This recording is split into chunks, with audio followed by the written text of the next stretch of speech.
And obviously, with some of your kind of schedule, you head your own company on the boards of a couple of other companies, serve on various associations. What practical ways do you take to manage your schedule? You talked about the work-life balance earlier on. Are there any practical steps that you can share with us that help you manage that schedule? Well, one, I don't commit to things. I don't overcommit. It's either I can do it, I can't do it. I try as much as possible not to have people dropping on me, because a lot of the time that, as Nigeria is, a man drops in, another man drops in, and even things like the phone, I try to limit my the fact that you have my number doesn't give you the right to call me at whatever you choose, because you find that I'm in the middle of something, you call. So most of the time my phone is on silent, and I will return the calls at my own time, because that's what I've structured myself to do. So a lot of the time I will return the calls to the people, because if you keep breaking what you're doing, going back and forth, you find that at the end of the day you haven't done the things you've set for yourself. So I try to manage that, and then my phone, typically I will not answer business only calls beyond 7:30, maybe, no matter what it is. If for me to take your calls beyond that time, you must either be a friend of mine, in which case I know that you have a right to intrude on my personal time. But beyond that time, most things can wait.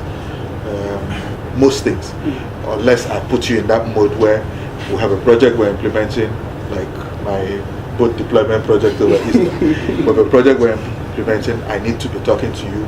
Over that weekend, I don't know how many times I spoke to the broker in Greece, the ship owner in India, the captain who was coming, and so on and so forth. I mean, that's a different thing. It's a project. You know it's for a time frame. But typically, you call me at 8 p.m.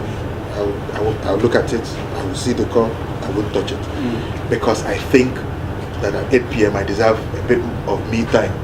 I sleep. I roll on the bed with my daughter and my wife and my children. I watch TV. I choose what I do at that point in time. It's my time. It's not business time. And I find that a lot of the time the world is not going to end because you didn't talk to the person at 8 p.m. I will return the call. Sometimes people call you at 10 p.m. And when I notice you call me at 10 p.m., I call you at 5 a.m., when I'm awake. So by the time I call you at 5 a.m. and you haven't answered, when we eventually get to talk, I tell you, well, I don't take calls at 10 p.m. unless it's an emergency. If you want, I can call you. You can talk at 5 a.m. because I'm awake, and generally I'm at work because at that time of the day. So you can't impose your own time frame on me. My wife says, my wife is a counselor, so she takes her calls at midnight because the person could be suicidal.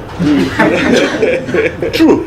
I mean, she's taking calls so for 1 hour and disturbing your sleep. And well, you marry a woman, you marry her with all her assets and abilities, including midnight calls. But I don't have to take. I mean, I will pick and choose those calls. That's the point. Okay, and that's helped you balance out your schedule and keep you sane. And I try to come on time. Indeed. So I try to encourage people I interact with. I won't waste your time, don't waste mine. So if I have a 1 p.m. with you, I'll turn up a few minutes to 1. Ordinarily, if I'm late, you'll know I'm late, not because I didn't plan to be there on time. I'm not going to leave home at 1, hoping to get to an event at 1 that was at 1 p.m. and then I start to apologize to you. But I also don't expect that a 1 p.m. event will turn into a 2 p.m. event. I'll probably have left. So